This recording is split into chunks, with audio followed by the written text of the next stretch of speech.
wabarakatuh. Nama saya Abdul Bahar dengan NIM G4B 017061.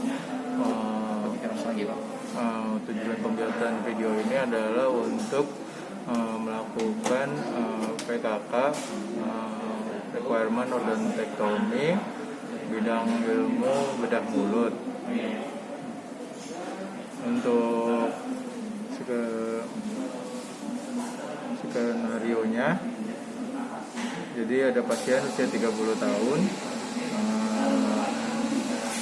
ada keluhan pada gigi bagian 38-nya.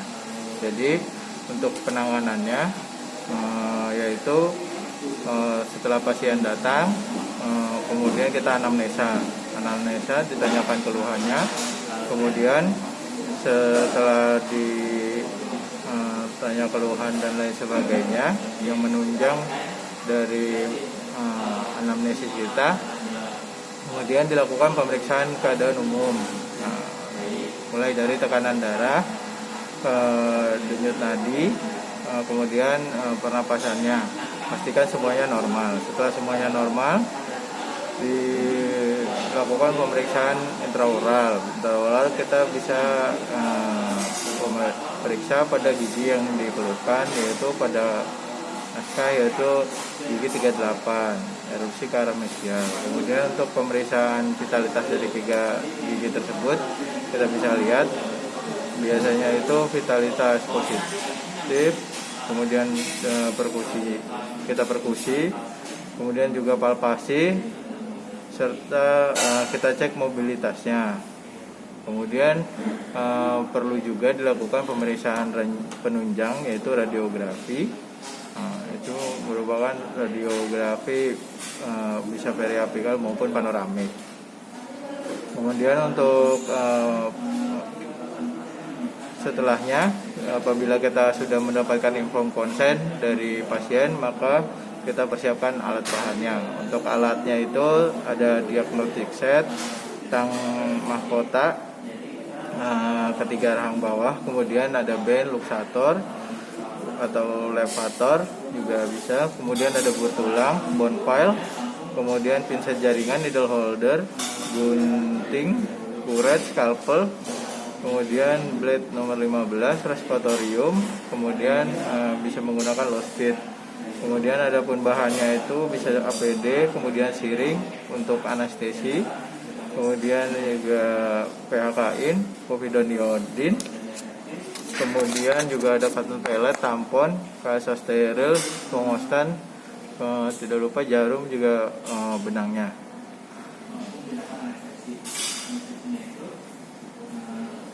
Kemudian untuk selanjutnya, untuk pemeriksaan tadi yang disebutkan itu untuk perkusi, kita bandingkan dengan di sebelahnya. Perkusi seperti ini, kemudian ada palpasi, dilihat ada benjolan atau tidak. Untuk tes vitalitas kita bisa menggunakan CE yang disemprotkan pada cotton pellet, kita tempel pada gigi tersebut bagian vertikal. Apabila terasa ngilu berarti masih vital. Kemudian selanjutnya untuk proses dari anestesi. Untuk anestesi sendiri itu pertama kita prinsip asepsis ya. Kita lakukan asepsis terlebih dahulu menggunakan cotton pellet yang sudah dilumuri dengan povidone di sekitar area yang akan diinsersikan jarum. Untuk kasus ini dilakukan blok mandibula. Untuk blok mandibula sendiri, itu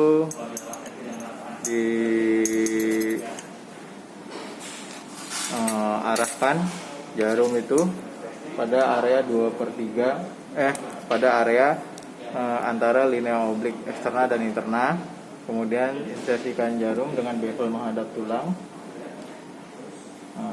dari arah kontralateral sampai menetak tulang, kemudian kembali silateral menyusuri tulang, menetak tulang sampai 2/3 jarum, kemudian dikembalikan lagi ke kontralateral, kemudian aspirasi sampai 2/3 aspirasi, pastikan ini 2/3 jarum masuk, aspirasinya sudah negatif, baru kita deponir sebanyak 1 mili. Setelah kita deponir 1 mili, kemudian kita tarik sampai tersisa sepertiga jarum di dalam, kemudian kita kembalikan ke infuser, kita aspirasi. Setelah kita aspirasi, nanti baru aspirasinya negatif, baru kita deponir sebanyak 0,5 mili. Adapun yang di nervus yang terblok adalah untuk yang pertama tadi untuk memblok nervus sacroiliac inferior, dan yang kedua tadi untuk nervus lingualis. Nervus lingualis. Kemudian setelah dilakukan tersebut kita pijat. Setelah kita pijat, kita lakukan asepsis kembali pada area gigi bagian bukalnya. Setelah di bagian bukal di ini kita asepsis, kemudian kita insersikan jarum kembali.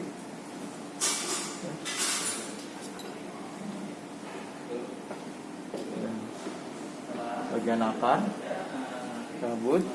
Nah, kemudian aspirasi deponir sebanyak 0,5 mili untuk memblok untuk menganestesi nervus bukalis longus.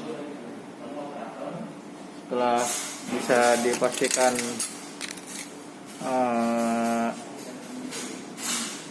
anestesinya bekerja dengan cara menusuk bagian yang tersebut, ditusuk. Nah, apabila ditusuk sudah tidak terasa, maka kita bisa lanjutkan untuk melakukan pembedahan. Untuk pembedahannya sendiri dilakukan proses ya. Kemudian kita lakukan flap. Flap itu dia menggunakan blade nomor 15, kita pasang pada scalpel. Kita flap menggunakan triangular flap, yaitu di bagian distalnya sedikit sini, kemudian untuk kita susuri di bagian bukalnya sampai ke bawah. Nah, kemudian kita dilakukan secara full thickness sampai ke tulangnya terlihat. Kemudian kita sibakan dengan raspatorium nantinya. Kemudian setelah kita sibakan dengan raspatorium, dilakukan pengurangan tulang sesuai dengan kebutuhan sampai kita mendapat kemudahan untuk melakukan luksasi pada gigi tersebut. Apabila sudah pengurangan tulang sudah cukup, dilakukan luksasi. Nah, biasanya pada beberapa kasus dilakukan luksasi sudah bisa. Namun apabila dilakukan luksasi sudah terangkat, apabila sudah terangkat, maka kita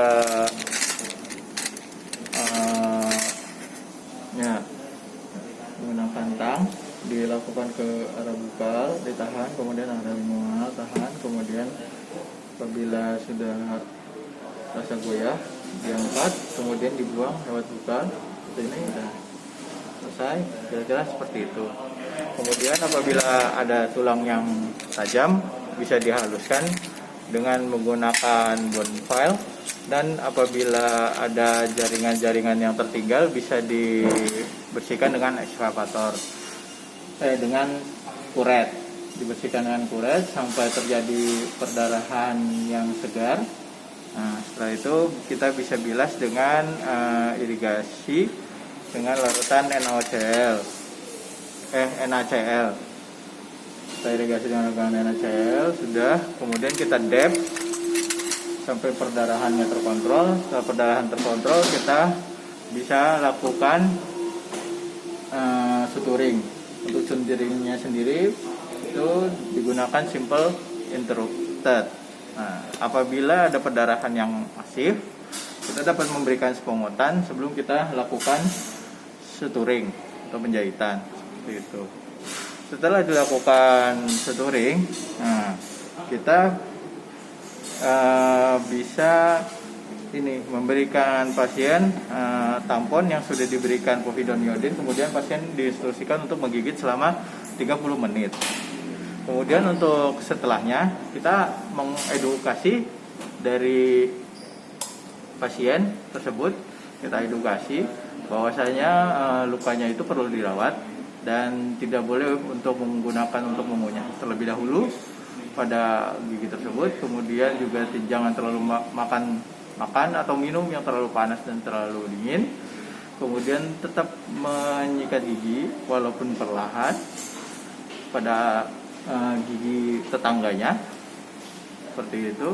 Kemudian apabila ada keluhan seperti rasa nyeri yang tidak hilang-hilang maupun perdarahan yang tidak berhenti, maka pasien kita sarankan untuk kembali lagi ke klinik, seperti itu, segera. Kemudian kita instruksikan untuk kontrol nantinya, untuk kontrolnya sendiri itu seminggu setelahnya dengan tujuan untuk melepaskan jahitan. Kemudian untuk medikasi, ini untuk medikasinya kita medikasi dengan antibiotik serta analgesik. Untuk pemilihan antibiotiknya yaitu amoxicillin 500 gram, itu diminum per 8 jam, jadi 3 kali sehari. Setelah makan itu diresepkan untuk 5 hari. Dan adapun untuk analgesiknya menggunakan asam mefenamat 500 mg, itu kita resepkan untuk 3 hari saja, dan kita instruksikan untuk diminum apabila terasa sakit saja. Kemudian apabila kita ragu dengan kemampuan pasien untuk menjaga oral hygiene, maka kita dapat sertakan obat kumur, seperti itu. Sudah selesai. Terima kasih.